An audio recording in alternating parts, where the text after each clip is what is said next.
વિદ્યાર્થી મિત્રો, હવે આપણે બાયોટેકનોલોજીની અંદર પારજનીનિક પ્રાણીઓ અને એનો માનવ કલ્યાણની અંદર કયો ઉપયોગ છે એના વિશેનો એક ટોપિક છે એ શરૂ કરીએ છીએ. પારજનીનિક પ્રાણીઓ, પારજનીનિક પ્રાણીઓ જેને કહેવામાં આવે છે ટ્રાન્સજેનિક એનિમલ્સ. તો પારજનીનિક પ્રાણીઓ એટલે શું અથવા પારજનીનીકરણ શું છે એ એક મુદ્દો બહુ અગત્યનો છે બાયોટેકનોલોજીની અંદર. જીનેટિક મોડિફાઈડ ઓર્ગેનિઝમ, જે રીતે આપણે આગળ વાત કરતા હતા એ પ્રમાણે કે કોઈ પણ પ્રાણી અથવા કોઈ પણ વનસ્પતિ છે એનું પોતાનું જનીન દ્રવ્ય એ નિશ્ચિત હોય છે અને એની અંદર જ્યારે આપણે બહારનું કોઈ જનીન ઉમેરીએ છીએ, તબદીલ કરવામાં આવે અથવા તો દાખલ કરવામાં આવે છે, ત્યારે એ જે સજીવ બને છે એને કહેવાય છે પારજનીનિક સજીવ. જો વનસ્પતિ હોય તો આપણે પારજનીનિક વનસ્પતિ કહીએ અને પ્રાણીઓ હોય તો પારજનીનિક પ્રાણીઓ તરીકે ઓળખવામાં આવે છે. તો આવા પારજનીનિક પ્રાણીઓ અથવા તો જે પારજનીનીકરણની જે ઘટના છે એ બહુ શક્તિશાળી વેપન્સ, શક્તિશાળી સાધન એને ગણવામાં આવે છે માનવ કલ્યાણ માટે. તો આ પદ્ધતિની અંદર એવા પ્રાણીઓ કે જેના જનીનને તબદીલ કરવામાં શબ્દ વાપર્યો છે, એવા પ્રાણીઓ કે જેના જનીનને તબદીલ કરવામાં આવે છે. તબદીલ એટલે ફેરફાર કરવામાં આવે છે અથવા એની અંદર બહારનું જનીન દાખલ કરવામાં આવે છે. તેના પ્રાણીના શરીરમાં વિદેશી ડીએનએ અથવા ડીએનએ એટલે આપણે એને જનીન કહીએ છીએ. ડીએનએનો ટુકડો છે એ જનીન તરીકે ઓળખાય છે. તો તેના શરીરની અંદર વિદેશી ડીએનએ અથવા બહારનું ડીએનએ કે જે બીજા સજીવનું છે, બીજા પ્રાણીનું છે, એ એની અંદર ઉમેરવામાં આવે છે અથવા તો દાખલ કરવામાં આવે છે અને પછી એને એક્ટિવેટ કરવામાં આવે છે. તેના શરીરમાં વિદેશી ડીએનએ અથવા બહારનું જનીન દાખલ કરવામાં આવે છે. તો આ પ્રમાણે આપણે જ્યારે પારજનીનિક પ્રાણીઓ બનાવીએ છીએ ત્યારે એનું મહત્વ શું છે? કારણ કે માનવ કોઈ પણ પ્રકારનું પ્રાણી જ્યારે બનાવે છે ત્યારે પોતાનું સ્વાર્થ અથવા પોતાનો ઉપયોગ હોય તો જ એ પ્રાણીને બનાવે છે. એટલે એનો ચોક્કસ પ્રકારનો ઉપયોગ શું છે તો એના વિશેના ટોપિક છે એની અંદર પણ આપણે વાત કરીએ. પણ કયા કયા પ્રાણીઓ છે એને આ રીતે પારજનીનિક બનાવેલા છે? તો એમાં આવશે ઉંદરો, ભૂંડ, સસલા, ગાય, માછલીઓ કેટલાક પ્રકારની છે. તો આવા પ્રાણીઓ છે. ઘેટા પણ એની અંદર આવે છે વગેરે પ્રાણીઓ પારજનીનિક ઉત્પન્ન કરાયા છે. આ પ્રકારના પ્રાણીઓ છે એને આપણે આ રીતે ઉત્પન્ન કરી શક્યા છીએ અને એનો માનવ માટેનો ઉપયોગ પણ આપણે કરી ચૂકેલા છે. તો આ બધા પ્રાણીઓ છે એની અંદરથી, તેમાંથી અથવા તો તે પૈકી એમાંથી 95% ઉંદરો છે. ઉંદરો છે એ 95% જેટલા એને ગણવામાં આવે છે અને આવા 95% એટલે વધુમાં વધુ ઉંદરો છે. આ બધા પ્રાણીઓ ખરા, પણ એની વધારે સંખ્યા છે એ ઉંદરોની છે. શા માટે ઉંદરોની છે? તો એના માટેનું એક કારણ છે કે એનો જે જનીન બંધારણ છે અથવા તો જે ડીએનએ છે એ લગભગ જીનેટિક કોડ જેને કહેવામાં આવે છે, જનીન સંકેતો છે, એ બધું માનવને લગભગ મળતું આવે છે. જેથી કરીને આપણે માનવ માટે એનો સારામાં સારો ઉપયોગ કરી શકીએ એટલા માટે વધુમાં વધુ એ ઉંદરો છે. શા માટે આ બનાવવામાં આવ્યા છે અથવા તો એની શું ઉપયોગિતા છે, શા માટે આ પ્રાણીઓ બનાવવામાં આવેલા છે, તો એના કેટલાક મુદ્દાઓ આપેલા છે. શા માટે આવા પ્રાણીઓ બનાવાય છે?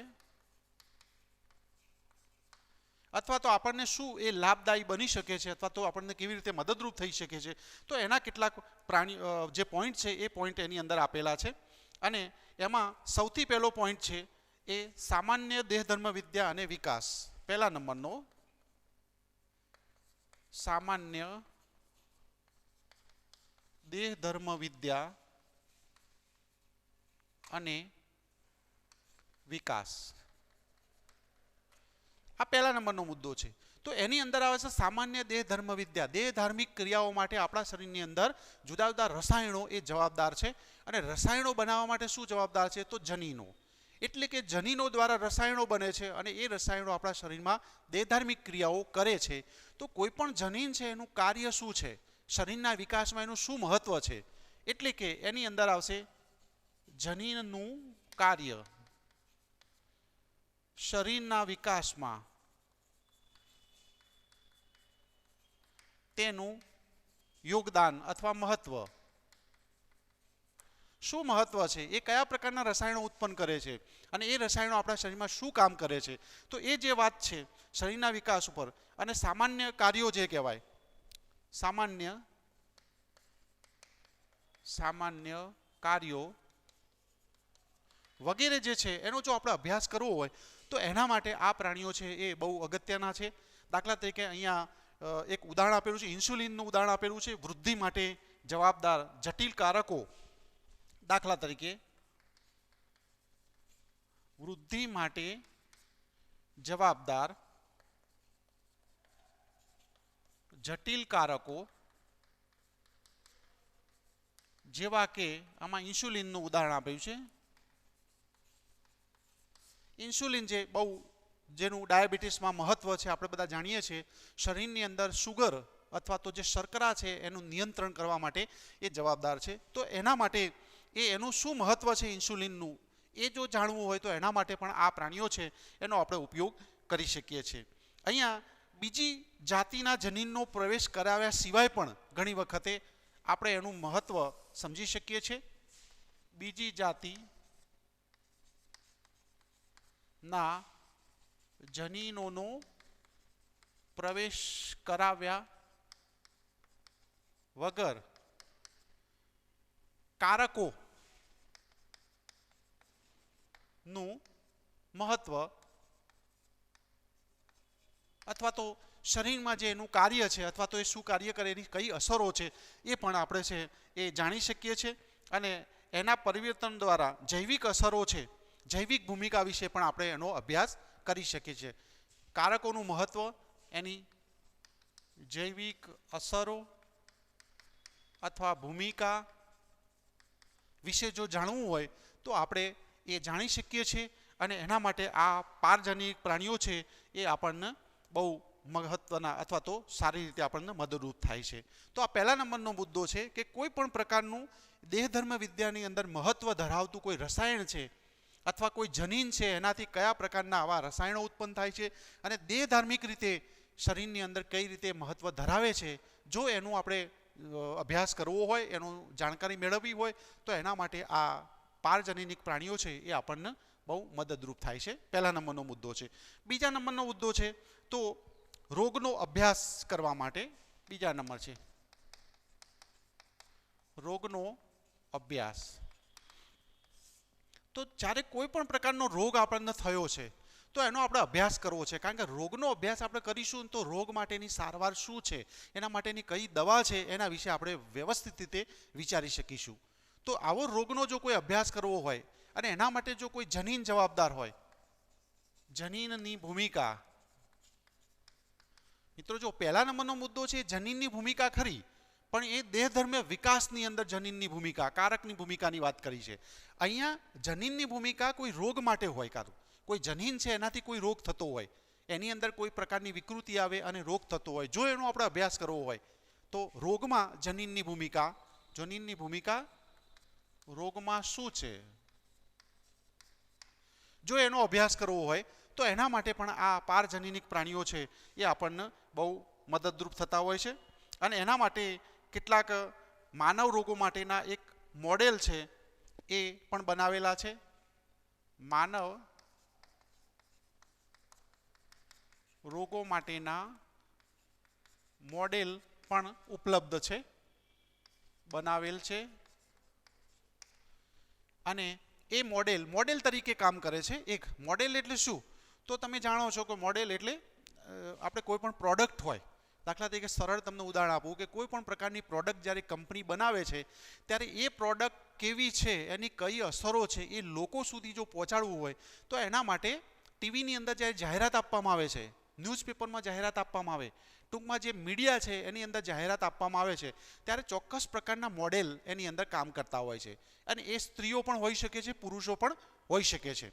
કોઈ એડવર્ટાઇઝ આપે છે કે તમે આ વસ્તુ વાપરો અથવા આ ક્રીમ વાપરો તો તમે આ પ્રકારનો ફેરફાર તમારી અંદર થઈ શકે છે. હું આટલા સમયથી આ ક્રીમ વાપરું છું, મારી અંદર આટલો ફેરફાર થયો છે.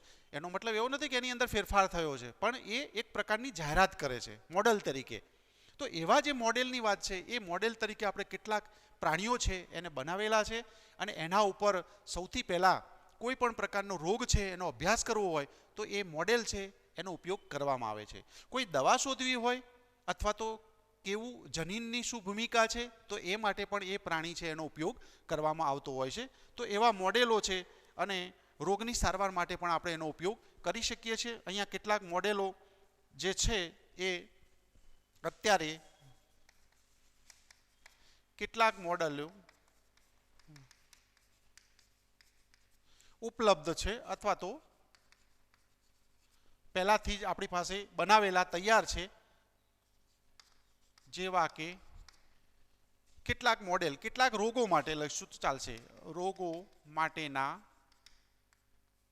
કેટલાક રોગો માટેના મોડેલ આપણી પાસે ઉપલબ્ધ છે, જેવા કે દાખલા તરીકે કેન્સર. આ એક પ્રકારનો રોગ છે. કેન્સર છે તો કેન્સર કેવી રીતે થાય છે? કેન્સર મટાડવા માટેની જે દવાઓ શોધવામાં આવે છે એ દવાઓ છે એ માણસ ઉપર આપણે ઉપયોગ કરીએ એના પહેલાં આ મોડેલ છે એના ઉપર ઉપયોગ કરવામાં આવતો હોય છે.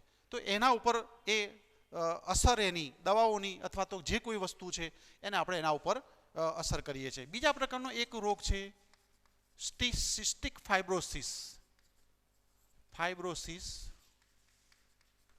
આ એક પ્રકારની ખામી અથવા તો એક પ્રકારનો રોગ છે જેની અંદર ખાસ કરીને શરીરની અંદર અમુક પ્રકારનું વહન કરતી નળીઓ છે. દાખલા તરીકે એની અંદર શ્લેષ્મ અને પરસેવોની નળીઓ, આ શ્લેષ્મ અને પરસેવો જે પ્રવાહી છે, જે વહન કરતી પ્રવાહી છે, એ પ્રવાહી છે ઘટ્ટ બની જાય છે. એની અંદર આ પ્રવાહી ઘટ્ટ બની જાય, પરિણામે એ નળીઓની અંદર બ્લોક થઈ જાય અથવા તો નળીઓ છે એની અંદર જામી જાય છે એવા પ્રકારનું. એટલે નળીઓ બ્લોક થઈ જવી અને એવા પ્રકારની જે ખામી છે એને આપણે કહીએ છીએ સિસ્ટિક ફાઇબ્રોસિસ પ્રકારનો રોગ છે. તો એના માટેના મોડેલ પણ આપણી પાસે તૈયાર છે અને એની અંદર કોઈ સારવાર કરવી હોય તો એ પ્રાણીઓ ઉપર એની સારવાર કરવામાં આવતી હોય છે. પછી બીજું છે અલ્ઝાઇમર્સ. એક પ્રકારની જે આપણે શું કહીશું ને યાદશક્તિ આધારિત, યાદશક્તિનો લોસ અથવા તો યાદશક્તિનો નાશ થતો હોય એવા પ્રકારનું એક ખામીવાળું ઉદાહરણ છે અલ્ઝાઇમર્સ. બહુ ખાસ કરીને ઉંમર સાથે સંકળાયેલો આ રોગ છે એમ કહીએ તો એ ચાલશે. મગજના કેટલાક કોષો છે એની અંદર જે મેમરી રહેલી છે એ મેમરી ધીમે ધીમે લોસ થતી જાય છે અને એમાં પણ આ કઈ મેમરી? તો વર્તમાન સમયની મેમરી. જ્યારે આ પ્રકારનો રોગ એને થયો હોય અથવા આ પ્રકારની ખામી જ્યારે થઈ હોય છે ત્યારથી માંડી અને એના પછીનું છે એ એને યાદ રહેતું નથી. ભૂતકાળનું યાદ હોય છે, એના પહેલાંનું એને યાદ હોય છે અને વર્તમાન સમયનું એને યાદ રહેતું નથી. એટલે જીવન જીવવાની અંદર બહુ મુશ્કેલીઓ પડતી હોય છે. જૂનું યાદ હોય તો જૂનું રટન થયા કરે. ઘણી વખત એ પોતે ક્યાં છે એને ખબર ના હોય. કોઈ જૂનો પ્રસંગ હોય તો એ પ્રસંગને અનુરૂપ એ વાતો કરી જતો હોય કે હું આ જગ્યાએ છું, હું આ ગામની અંદર છું અને આ આવું બની રહ્યું છે અત્યારે, તમે બધા જાઓ અથવા તો આવું કરો. તો જૂનો કોઈ પ્રસંગ હોય તો એ પ્રસંગ છે એને યાદ હોય અને વર્તમાન સમયની યાદશક્તિ ન હોય તો એવી ખામી છે એને કહેવાય છે અલ્ઝાઇમર્સ. અને એ ખાસ કરીને ઉંમર સાથે સંકળાયેલ છે ખામી છે એવું આપણે એને કહી શકીએ છીએ. પછી બીજું છે એ સંધિવા, એક પ્રકારનો જે રોગ છે. સંધિવા તમે જાણો છો બધા એના વિશે.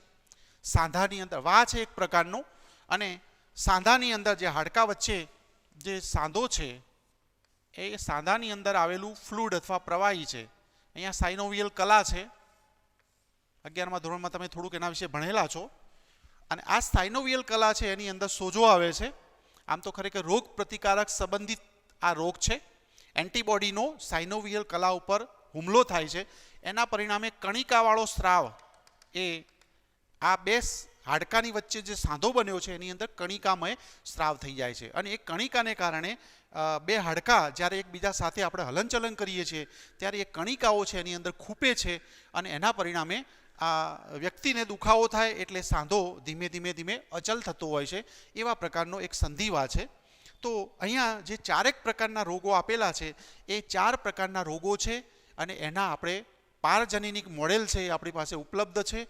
અને એના માટેની કોઈ પણ સંશોધન કરવું હોય રોગ માટેનું અથવા તો કોઈ દવાઓ છે એનો જો આપણે ઉપયોગ કરવો હોય તો આવા પ્રકારના જે રોગના મોડેલ્સ છે એના ઉપર એનો ઉપયોગ કરવામાં આવતો હોય છે. ક્યારેક એવું પણ બને છે કે રોગની જ્યારે સારવારની કોઈ દવા શોધાય છે ત્યારે એ દવાની ઘણી હાનિકારક અસરો પણ હોય છે. તો આવા પ્રાણીઓ ઉપર જ્યારે એના મોડેલ્સ ઉપર એની અસર જે કરવામાં આવતી હોય છે ત્યારે ઘણી ગંભીર અસરો પણ જોવા મળતી હોય છે. ઘણા બધા એવા છે કોસ્મેટિક વસ્તુ એવી છે ને ઘણી, તો એનું સંશોધન થાય એના પહેલાં સસલાની આંખની અંદર એને કોસ્મેટિક પદાર્થો છે એનો પ્રયોગ કરવામાં આવે છે. અને ઘણી વખતે આવા પ્રાણીઓ છે એ આંખની અંદર ખામી એટલે કે દ્રષ્ટિહીન પણ બનેલા છે, અંધ પણ બનેલા છે. તો એને નુકસાન પણ આ પ્રમાણે જતું હોય છે. તો આ રીતે રોગનો અભ્યાસ કરવા માટેના જે મોડેલ્સ છે એ આપણે આ પ્રમાણે બનાવી શકીએ છીએ. હવે એના પછી આવે છે જૈવિક નિપજોનો મુદ્દો. 3જા નંબરનો મુદ્દો આવે છે જૈવિક નિપજો. ઘણી વાર એ હોય છે ઘણી બધી દવાઓ એવી હોય છે, ઘણી દવાઓમાં જૈવિક ઘટકો હોય છે. ઘણી દવાઓ દવાની અંદર કેટલોક ભાગ એવો હોય કે જે સજીવો દ્વારા બનાવેલો હોય છે. તમે બધા ઘણા જાણો છો. દાખલા તરીકે અફીણ છે, મોર્ફિન છે અને એવા કેટલાક આલ્કોલોઇડ રસાયણો ધરાવતો એક વનસ્પતિનો સમૂહ છે. ડ્રગ્સ જેની આપણે વાત કરી ગયા છે આગળના પ્રકરણની અંદર. તો એ વનસ્પતિ દ્વારા એ ઔષધો અથવા તો આવા ઘટકો છે એ બનતા હોય છે. જો આવા ઘટકો છે એને આપણે પ્રયોગશાળામાં અથવા તો આપણી રીતે બનાવવા જઈએ તો એ બહુ મોંઘા પડતા હોય છે. અને એટલા માટે સરળતાથી સજીવો દ્વારા આવા ઘટકોને બનાવવામાં આવતા હોય છે. દવાઓમાં જૈવિક ઘટકો હોય જે કૃત્રિમ રીતે બનાવવા મોંઘા પડતા હોય છે અથવા તો ખર્ચાળ હોય અથવા તો અશક્ય હોય એવું આપણે કહી શકીએ છીએ. એના વિશે જે કહેવું હોય તો એવા વખતે આ સજીવોનો ઉપયોગ કરવામાં આવતો હોય છે. મોંઘા એટલે કે ખર્ચાળ હોય છે. આ વસ્તુ છે, વધારે ખર્ચો લાગે છે એને બનાવવા માટે. તો એવા વખતે આ સજીવો છે એનો આપણે ઉપયોગ કરી શકીએ છીએ. એના વિશે જનીનોનો પ્રવેશ કરાવવામાં આવે છે એમાં. તો આવા જૈવિક ઘટકો છે એ સજીવો દ્વારા બનાવાય છે. અને એના માટે સજીવોમાં જનીનો દાખલ કરવામાં આવે છે.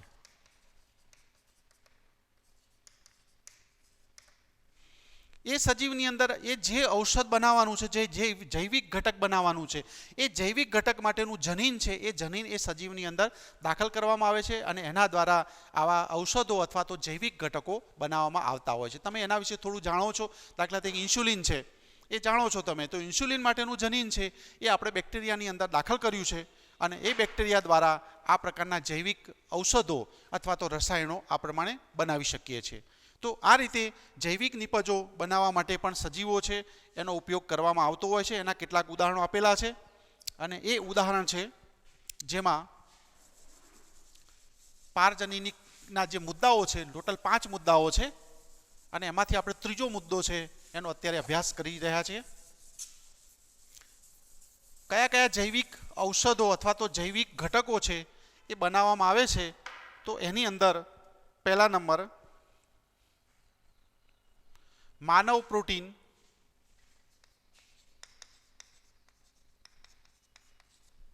અને એ માનવ પ્રોટીન છે જેનું નામ છે આલ્ફા-1 એન્ટીટ્રિપ્સિન. આલ્ફા-1 એન્ટીટ્રિપ્સિન આ પ્રકારનું માનવની અંદર જે વપરાતું છે પ્રોટીન છે એ પ્રોટીન અને એનો ઉપયોગ છે એ એમ્ફીસેમાની સારવારમાં કરવામાં આવે છે. નો ઉપયોગ એમ્ફીસેમાની સારવારમાં કરાય છે. એમ્ફીસેમા એટલે તમે બધા જાણો જ છો. તો જે ફેફસાનો ખાસ કરીને ફેફસાની પેશીનો નાશ, ફેફસાની અંદર જે સ્થિતિસ્થાપકતા ધરાવતા વાયુકોષ્ઠો છે એનો જો નાશ થાય કોઈ કારણથી તો એને આપણે એમ્ફીસેમા તરીકે ઓળખીએ છીએ. અને એની સારવાર કરવા માટે માનવ પ્રોટીન છે એટલે કે આવા જનીનો છે, આ પ્રોટીન બનાવતા જનીનો છે, એ જનીનો કોઈ સજીવની અંદર દાખલ કરવામાં આવે છે અને એના દ્વારા આ પ્રકારનું પ્રોટીન બનાવવામાં આવતું હોય છે અને પછી એની સારવારમાં આપણે ઉપયોગમાં લઈ શકીએ છીએ. આનું આ જ પ્રોટીન જો એને કૃત્રિમ રીતે આપણે બનાવવા જઈએ તો ઘણું બધું મોંઘું પડે છે અથવા તો ઘણું ખર્ચાળ હોય છે. એટલા માટે આપણે એને સરળતાથી બનાવી શકીએ છીએ. ખાસ કરીને લીવરના અંદર પણ એનો ઉપયોગ કરવામાં આવે છે. વધુમાં લીવર એટલે યકૃત 20 થી 50 વર્ષની ઉંમરની અંદર ખાસ કરીને આ પ્રકારની ખામી જોવા મળતી હોય લીવરની અંદર, યકૃતમાં અને ફેફસાની અંદર, તો એની સારવાર માટે એનો ઉપયોગ કરવામાં આવતો હોય છે. તો આવા પ્રકારનો છે. પછી પીકેયુ અને સિસ્ટિક ફાઇબ્રોસિસ, પીકેયુ અને સિસ્ટિક ફાઇબ્રોસિસ.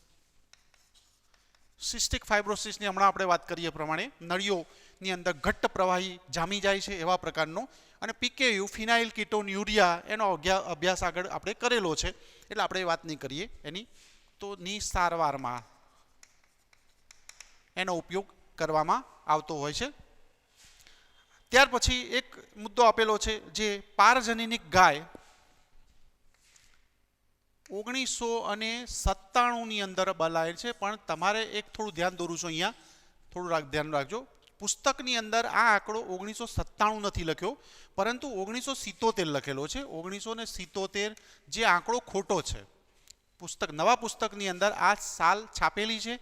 તમે ઓનલાઈન કદાચ એની અંદર ગૂગલ ઉપર સર્ચ કરશો, રોજી નામની ગાય છે, તો એ 1977 નહીં પણ 1997 આવે છે.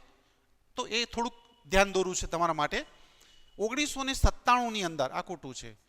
પારજનીનિક ગાય જેનું નામ છે રોજી, ગુજરાતીમાં લખો તો રોજી અને ROSIE, પારજનીનિક ગાય બનાવેલી છે. અને એ ગાયની અંદર માનવ એના દૂધમાં, ગાયના દૂધમાં માનવ પ્રોટીન, અને એ પ્રોટીન છે એનું નામ આપેલું છે અહીંયા આલ્ફા લેક્ટા આલ્બ્યુમિન.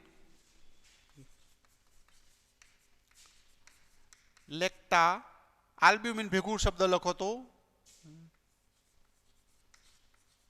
આલ્ફા લેક્ટા આલ્બ્યુમિન અથવા આલ્ફા લેક્ટાલ્બ્યુમિન, જે ખાસ કરીને એનું પ્રમાણ છે ને 2.4 ગ્રામ પ્રતિ 1 લીટર દૂધ. આ એનું પ્રમાણ એની અંદર આપેલું છે. 2.4 ગ્રામ 1 લીટરની અંદર આ પ્રોટીન છે એ પ્રોટીન જોવા મળે છે. એવા પ્રકારની પારજનીનિક ગાય બનાવેલી છે. ખાસ કરીને તમે જો તો સામાન્ય ગાય છે એની અંદર આ પ્રકારનું પ્રોટીન નથી જોવા મળતું, પરંતુ એની અંદર માનવ દૂધ માટે, જે માનવની અંદર જે સ્ત્રી છે એ પોતે દૂધ ઉત્પાદન કરી શકે છે, તો એના જનીનો છે એ પ્રોટીન માટેના જનીનો, ટૂંકમાં કહેવાનું છે આલ્ફા લેક્ટા આલ્બ્યુમિન પ્રકારના પ્રોટીન બનાવવાવાળા જે જનીનો છે એ જનીનો રોજી ગાયની અંદર દાખલ કર્યા છે. અને આ ગાય દ્વારા આ પ્રકારે દૂધ ઉત્પન્ન કરવામાં આવે છે અને એની અંદર આલ્ફા લેક્ટા આલ્બ્યુમિન નામનો ઘટક હોય છે. એનું પ્રમાણ 2.4 ગ્રામ પ્રતિ 1 લીટર દૂધની અંદર જોવા મળે છે. અને એના કારણે એનું માનવ બેબી માટે અથવા તો માનવ બાળકો માટે એને ઉત્તમ ખોરાક તરીકે એને ગણવામાં આવે છે. કેટલીક વખત એવું બને કે પ્રસૂતિ બાદ માતા જ્યારે પોતે દૂધ ઉત્પાદન ન કરી શકતી હોય કોઈ કારણથી, ત્યારે એવા વખતે આવા પ્રકારની ગાય છે એનું દૂધ એને ખોરાક તરીકે આપવામાં આવે તો પોતાની માતાનું દૂધ છે એના જેવો જ એ ઉત્તમ ખોરાક એને મળતો હોય છે. તો આવા પ્રકારની ગાય છે એનું પણ ઉત્પાદન આપણે આ પ્રમાણે કરેલું છે. એના પછી ચોથા નંબરનો મુદ્દો એક આવે છે જેની અંદર આવે છે રસીની સુરક્ષા. ચોથા નંબરનો મુદ્દો આપણે પેલી બાજુ લખીએ છીએ. તો રસીની સુરક્ષા, રસી એ શું છે એ તમે બધા જાણો જ છો. કોઈ પણ રોગ છે એ રોગની અંદર રસી એ હંમેશા સાવચેતીના પગલા રૂપે હોય છે. રોગ માટે બે વસ્તુ છે. એક તો રોગ થયા પછી જે થાય એને સારવાર કહેવાય, અને રોગ થયા પહેલાં જે કરવામાં આવે, સાવચેતી રાખવામાં આવે, એને આપણે રસી તરીકે ઓળખીએ છીએ. રસીની સુરક્ષા મુદ્દો આવશે 4 નંબર. રસીની સુરક્ષા. તો કોઈ પણ રસી જ્યારે બનાવવામાં આવે છે ત્યારે રોગ માટે રસીની ચકાસણી પ્રાણીઓ પર કરવામાં આવે છે. કારણ કે જે રસી આપણે બનાવીએ છીએ કોઈ પણ રોગ માટેની, રોગ ન થાય એ માટે રસી, અને એના વિશે પણ આપણે રોગ પ્રતિકારકતામાં એનો મુદ્દો ભણી ગયેલા છે, જેની અંદર નિષ્ક્રિય એન્ટીજન અથવા તો જેની આપણે રસી બનાવીએ છીએ એના રોગકારકો એ નિષ્ક્રિય સ્વરૂપે હોય અથવા એનું પ્રોટીન શરીરની અંદર દાખલ કરવામાં આવે છે. તો આપણે એવી રસી બનાવેલી છે, પણ રસીનો ઉપયોગ જો સીધો માણસ ઉપર કરીએ આપણે, તો કદાચ એવું બની શકે કે એની જે આડઅસરો હોય અથવા કંઈક પણ પ્રકારની જે નુકસાનકારક જે વસ્તુ થાય તો એ માનવને થતી હોય છે. તો એ ન થાય એટલા માટે સૌથી પહેલાં રસી છે એનું પરીક્ષણ પ્રાણીઓ ઉપર કરવામાં આવતું હોય છે, અને પ્રાણીઓની અંદર જો એ સફળતા મળે આપણને તો જ પછી એનો ઉપયોગ માનવ માટે કરવામાં આવતો હોય છે. ખાસ કરીને ઉંદરો, પોલિયોની રસી છે, એક ઉદાહરણ આપેલું છે. પોલિયોની રસી ઉંદરો ઉપર એનું પરીક્ષણ કરવામાં આવેલું છે, અને ત્યાર પછી એનો વાનર ઉપર પણ એનું પરીક્ષણ કરેલું છે. વાનર છે, ઉંદરો છે, એ સસ્તન વર્ગના પ્રાણીઓ છે, અને આપણા જે જીનેટિક કોડની રીતે જોઈએ જનીન બંધારણ, તો એ આપણા નજીકમાં છે, એટલા માટે એના ઉપર ઉપયોગ કરવામાં આવતો હોય છે. અને આ રીતે પારજનીનિક પહેલાં ઉંદરો પડે છે. એના પોલિયોની રસી ઉંદરો જે પારજનીનિક છે, પારજનીનિક ઉંદરો બનાવવામાં આવે છે, સામાન્ય ઉંદરો નહીં. અને પારજનીનિક એટલે કે બીજા જનીનો બહારથી એને દાખલ કરવામાં આવે છે, અને ત્યાર પછી એના ઉપર ઉપયોગ કરવામાં આવતો હોય છે. વાનરો છે એનો ઉપયોગ પણ કરવામાં આવે છે, વાનરો, અને એના માટે પણ વાનરોને પારજનીનિક બનાવવામાં આવતા હોય છે, અને ત્યાર પછી એનું પરીક્ષણ એના ઉપર કરવામાં આવતું હોય છે. એટલે કે રસીની સુરક્ષા અથવા તો રસી વધારે સુરક્ષિત હોય એ બહુ અત્યંત જરૂરી છે. જો સુરક્ષિત ન હોય તો લોકોની અંદર એક પ્રકારનો ભય ફેલાઈ જાય, તો લોકો રસી લેવા તરફ પ્રેરાશે નહીં, અને રોગચાળો ફાટી નીકળવાનો સંભવ રહેલો છે. તો આ પ્રમાણે એ પ્રાણીઓ છે એનો ઉપયોગ આપણે એના ઉપરથી કરી શકીએ છીએ. અને ત્યાર પછી એક 5મા નંબરનો મુદ્દો આવે છે, જેને કહેવાય છે રાસાયણિક સુરક્ષા પરીક્ષણ. 5મા નંબરનો રાસાયણિક સુરક્ષા પરીક્ષણ. કોઈ પણ રસાયણ છે, આમાં એક જ મુદ્દામાં સમજીએ તો કોઈ પણ રસાયણ જે દવા છે, રસાયણ આપણા શરીરમાં શા માટે આપણે દાખલ કરીએ છીએ, શા માટે આપણે કોઈ રસાયણ લઈએ છીએ, તો દવા તરીકે લઈએ છીએ. આપણને કોઈ રોગ થયો છે અને ડૉક્ટર આપણને દવા લખી આપે છે, તો એ દવા આપણે લઈએ છીએ. તો એ દવા છે, કોઈ પણ રસાયણ છે ની ઝેરી અસરો શરીર પર, ઝેરી અસરો પણ એની જોવા મળતી હોય છે. ક્યારેક રોગને તો મટાડે છે, પણ સાથે સાથે એની સાઈડ ઇફેક્ટ પણ જોવા મળે છે. તો એ સાઈડ ઇફેક્ટ કેટલા પ્રમાણમાં છે અથવા તો કેવી છે, જો એનું પરીક્ષણ કરીએ તો એ પરીક્ષણ પણ પ્રાણીઓ ઉપર કરવામાં આવતું હોય છે. એટલે કહેવાનું જેમ રસીની સુરક્ષા માટે આપણે સૌથી પહેલાં પ્રાણીઓ ઉપર એનો ઉપયોગ કરીએ છીએ, એ પ્રમાણે કોઈ રાસાયણિક દવાઓ બનાવીએ છીએ તો એ દવાઓની અસર પણ સૌથી પહેલાં પ્રાણીઓ ઉપર કરવામાં આવતી હોય છે. અને એ પ્રાણીઓને રોગ મટે છે એ વસ્તુ બરાબર છે, પણ એની સાઈડ ઇફેક્ટ કેટલી છે એ પણ જોવામાં આવતું હોય છે. ઓછામાં ઓછી સાઈડ ઇફેક્ટ થતી હોય અને વધુમાં વધુ અસરકારક હોય એવી દવાઓ સામાન્ય રીતે બજારની અંદર મૂકવામાં આવે છે, અને માનવ માટે એનો ઉપયોગ કરવામાં આવતો હોય છે. તો એના માટે પણ ઝેરી અસરો સામે પણ આ પ્રાણીઓ છે એનો ઉપયોગ કરવામાં આવે છે. વિષારિતાનું પરીક્ષણ જેને કહેવામાં આવે છે, અને એના માટે કેટલાક જનીનોને વિષારી જે પ્રાણીઓના જનીનો છે એને પ્રાણીઓના જનીનોને વિષારી પદાર્થો અથવા જે રસાયણો છે એના પ્રત્યે અતિ સંવેદનશીલ બનાવાય છે, એટલે કે એના સંપર્કમાં લાવવામાં આવે છે ટૂંકમાં, અને સંપર્કમાં લાવ્યા પછી સંવેદનશીલ બનાવવા એટલે ટૂંકમાં એના સંપર્કમાં લાવવાના છે, અને સંપર્કમાં લાવ્યા પછી એની જે અસરો છે એ અસરોની નોંધ કરવામાં આવે છે, અને ત્યાર પછી નક્કી કરાય છે કે આ રસાયણ એ માનવ માટે સુરક્ષિત છે કે નથી, તો એનો એ રીતે નક્કી કરવામાં આવતું હોય છે. અને આ પ્રમાણે ઘણા બધા પરિણામો પણ આપણને પ્રાપ્ત થયા છે, અને સારા પ્રકારની જે દવાઓ છે એ દવાઓ પણ આપણે આ પ્રમાણે બનાવી ચૂકેલા છીએ. તો અહીંયા તમે જુઓ છો કે પારજનીનિક પ્રાણીઓ જે આપણે બનાવેલા છે એ પારજનીનિક પ્રાણીઓ જુદી જુદી આ 5 રીતે આપણને ઉપયોગી છે, અથવા તો આપણે એનો ઉપયોગ કરીએ છીએ. ઘણી વખતે એવું પણ બનતું હોય છે કે કેટલાક વૈજ્ઞાનિકો છે એ રમૂજમાં કેટલાક પ્રાણીઓ પણ આ પ્રમાણે બનાવતા હોઈએ છે. તો દાખલા તરીકે એમને એક વધારાનું ઉદાહરણ આપું છું કે આગિયાનું જનીન, આગિયો નામનું પ્રાણી તમે બધા જાણો છો, ખાસ કરીને ચોમાસાની અંદર જોવા મળે છે. સ્થિતિ શક્તિ છે એનું પ્રકાશ શક્તિમાં રૂપાંતર થાય છે આગિયાની અંદર. તો એવા પ્રકારના જનીનો છે એ વૈજ્ઞાનિકોએ તમાકુના છોડની અંદર દાખલ કર્યા, અને તમાકુના છોડની અંદર એ એક્ટિવેટ થયું, પરિણામે તમાકુના છોડ રાત્રે જેમ આગિયો ચમકે એ પ્રમાણે ચમકવા લાગ્યા. એટલે તમાકુના છોડની અંદર સ્થિતિ શક્તિનું પ્રકાશ શક્તિમાં રૂપાંતર થયું. તો આવા પારજનીનિક તમાકુના છોડ પણ બનાવેલા છે. એ જ પ્રમાણે ઉંદરો પણ બનાવેલા છે, સુપર માઉસ પણ બનાવેલા છે.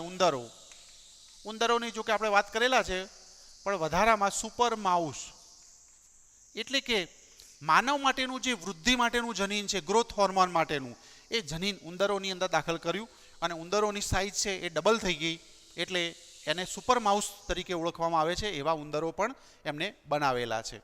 આ સિવાય પણ ઘણા બધા, ખાસ કરીને પેસ્ટિસાઇડની અંદર પણ ઘણા બધા કીટકો આ પ્રમાણે બનાવવામાં આવતા હોય છે. એવું બનાવાય છે ઘણી વખત એવું હોય કે કીટકની અંદર, કીટકોમાં પાકની સુરક્ષા માટે, પાકનું રક્ષણ માટે, પાકનું જીવાતથી રક્ષણ માટે એનો ઉપયોગ પણ ઘણીવાર કરવામાં આવતો હોય છે. અને બધી બહુ લાંબી આ બધાના ઉદાહરણો છે.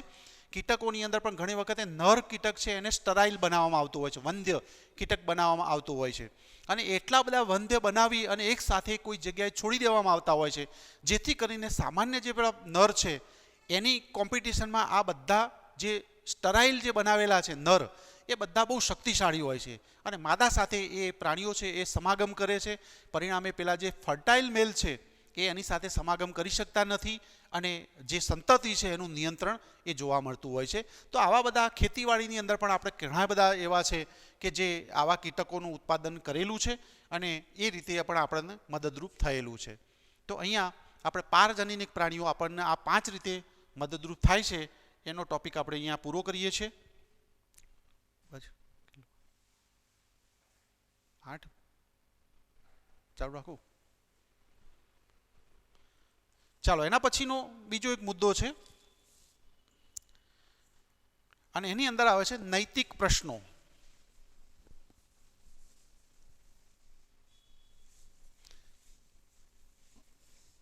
હવે આ બધું જ્યારે આપણે કરતા હોઈએ છીએ, ગમે ત્યારે ગમે તેવા પારજનીનિક પ્રાણીઓ આપણે બનાવી દેતા હોય, તો એના માટે જે કેટલીક તકેદારીઓ જેને કહેવામાં આવે છે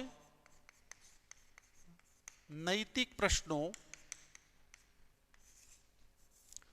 એટલે આમાં શું, ધારો કે આ રીતે જો આપણે બધા જ પ્રાણીઓ પારજનીનિક બનાવી દઈએ, કોઈ પણ પ્રકારના જે પ્રાણીઓ છે એની અંદર જનીનો દાખલ કરી અને આપણા ઉપયોગ માટે જ્યારે આપણે બનાવી દઈએ છીએ, ત્યારે એ પ્રાણી છે એનું પોતાનું જનિત બંધારણ છે એની નૈતિકતાનો ભંગ થાય છે. અથવા તો આવા પ્રાણીઓ છે એને જ્યારે આપણે પર્યાવરણની અંદર છોડી દેતા હોઈએ છીએ ત્યારે પર્યાવરણને પણ એ નુકસાન પહોંચાડે છે. પારજનીનિક પ્રાણીઓ છે એ પ્રાણીઓ શું કરશે, મેં હમણાં ઉદાહરણ આપ્યું પ્રમાણે કે સ્ટરાઇલ ધારો કે મેલ બનાવ્યા હોય, આપણે નર બનાવ્યા હોય, અને એને પર્યાવરણની અંદર જ્યારે છોડી દઈએ છીએ ત્યારે જે સામાન્ય બીજા પ્રાણીઓ છે એની સાથે પોતે કોમ્પિટિશન કરે છે અને એમનો નાશ કરે, અથવા તો ક્યારેક એની અંદરથી સંકરણ દ્વારા અંદર પ્રજનન દ્વારા કેટલીક વખતે એવા પ્રાણીઓ પણ બનવાનો સંભવ રહેલો છે કે જે માનવની જાત માટે એ માનવની જાતનો નાશ કરવા માટે પણ જવાબદાર બની શકે છે, એવા પ્રાણીઓ પણ બનવાની સંભાવના રહેલી છે, અથવા તો નિવસન તંત્રની અંદર પણ એક મોટો ખતરો બની શકે છે. અને એટલા માટે કોઈ પણ જ્યારે પારજનીનિક સજીવ આપણે બનાવવું હોય છે ત્યારે એના માટે ચોક્કસ જે કમિટી છે એનું એપ્રુવલ લેવું પડતું હોય છે. અને એ ખાસ કરીને અખતરા ના કરી શકે માનવ જાતિ દ્વારા, એટલે કે એની અંદર આવશે માનવ દ્વારા કોઈ પણ સજીવના જનીન બંધારણમાં ફેરફાર કરી શકાશે નહીં. જનીન બંધારણમાં ફેરફાર એટલે જે આપણે એને પારજનીનિક બનાવીએ છીએ એવો આપણે ફેરફાર એ નહીં કરી શકીએ, કે કોઈ આવો અખતરો પણ નહીં કરી શકીએ. આપણે ફેરફાર નહીં કરી શકીએ અથવા તો અખતરા પણ ન કરી શકાય. અખતરાનો મતલબ છે પ્રયોગો. અખતરો જે કહીએ ને આપણે પ્રયોગો કરીએ છીએ એમાં સફળતા મળે ન પણ મળે, બરાબર, એવું પણ બનતું હોય છે. તો એવી રીતે આપણે કોઈ પણ પ્રાણી છે એને આ પ્રમાણે એના જનીન બંધારણમાં ફેરફાર નહીં કરી શકીએ. અને આ બધી માનવીય પ્રવૃત્તિઓ છે એ ચાહે પછી માનવ પ્રવૃત્તિ દ્વારા, માનવ પ્રવૃત્તિ સજીવ માટે ફાયદાકારક હોય કે નુકસાનકારક હોઈ શકે છે. આપણે જે પ્રવૃત્તિ કરી છે એ ઘણી વખતે આપણા ફાયદા માટે તો છે જ, સાથે સાથે એ પ્રાણીના પણ અથવા તો એ સજીવના ફાયદા માટે પણ હોઈ શકે છે, અથવા નુકસાનકારક હોઈ શકે છે. બેમાંથી કોઈ પણ હોય છે. તો એના નીતિ નિયમોના મૂલ્યાંકન માટે કેટલીક માપદંડો હોય, તેના નીતિમત્તાના માપદંડો, એની જે નીતિમત્તા એટલે એની પોતાનું જે જનીન બંધારણ છે, તો એનું જે માપદંડ છે એની અંદર આવશ્યકતા રહેલી છે. મૂલ્યાંકન માટે આવશ્યકતા છે, માપદંડોની આવશ્યકતા રહેલી છે. ટૂંકમાં કેટલાક કાયદા અથવા તો કેટલાક નિયમો એવા બનાવવાની જરૂર છે કે જેથી કરીને માનવ છે કોઈ પણ પ્રાણી માટે અથવા કોઈ પણ સજીવ માટે આ પ્રમાણે એના જનીન બંધારણની અંદર સુધારો ન કરી શકે એવા માપદંડ અથવા તો જે નીતિમત્તાના માપદંડો છે એ બનાવવાની પણ આવશ્યકતા રહેલી છે. અને એનું ખાસ કરીને જૈવિક મહત્વ એ છે આનું કે જ્યારે આવા નિવસન તંત્રની અંદર જ્યારે આવા સજીવો નિવસન તંત્રમાં છોડવામાં આવે છે ત્યારે અન્ય સજીવ માટે અથવા તો નિવસન તંત્ર માટે એ ખતરારૂપ પણ બની શકે છે, અથવા તો એના માટે ભયંકર પરિણામો આવે એવા પ્રકારના પણ એ બની શકે છે. નિવસન તંત્ર માટે અણધાર્યા પરિણામો લાવી શકે છે. મેં તમને કહ્યું એ પ્રમાણે કે નિવસન તંત્રની અંદર જે સજીવો છે બધા જ પોતાની એક ચેન ચાલે છે. આપણે એક પ્રકરણની અંદર અભ્યાસ કરીશું જેની અંદર આપણે કહીએ છીએ ફૂડ ચેન, પોષણ કડી ચાલે છે. એક સજીવ બીજા ઉપર આધાર રાખે છે, બીજો સજીવ ત્રીજા સજીવ ઉપર આધાર રાખે છે. હવે એની અંદર જો આપણે કોઈ પણ આવા પ્રકારનું એક સજીવ આપણે બનાવી દઈએ તો એ સજીવના કારણે એવું બની શકે છે કે અન્ય સજીવનો એ પોતાનું અસ્તિત્વનો ખતરો પણ બની શકે છે, અથવા તો એનો નાશ પણ કરી શકે, અથવા તો અન્ય સજીવની સંખ્યા એનાથી વધી શકે એવા પ્રકારની પણ એક જે પરિણામ જે આપણે કહીએ છીએ એ લાવી શકે છે. અને એટલા માટે આપણે એના માટે ચોક્કસ પ્રકારની જે કમિટી છે એની મંજૂરી લેવી પડતી હોય છે, અને ત્યારબાદ આપણે એના ઉપર સંશોધન કરી શકતા હોઈએ છીએ. તો અહીંયા નૈતિક પ્રશ્નો છે એનો મુદ્દો હજી બાકી છે આપણે, પણ અત્યારે આપણે આટલા સુધી રાખીએ છીએ. તે કોઈપણ સજીવ, કહેવાનો અર્થ એવો છે કોઈપણ સજીવના જનીન બંધારણમાં આપણે જે ચોક્કસ પ્રકારની કમિટી બનાવી છે એની મંજૂરી વગર આપણે એની અંદર કોઈ ફેરફાર કરી શકતા નથી ફેરફાર કરી શકતા તો એના માટેના કારણો પણ અહીંયા રજૂ કરેલા છે.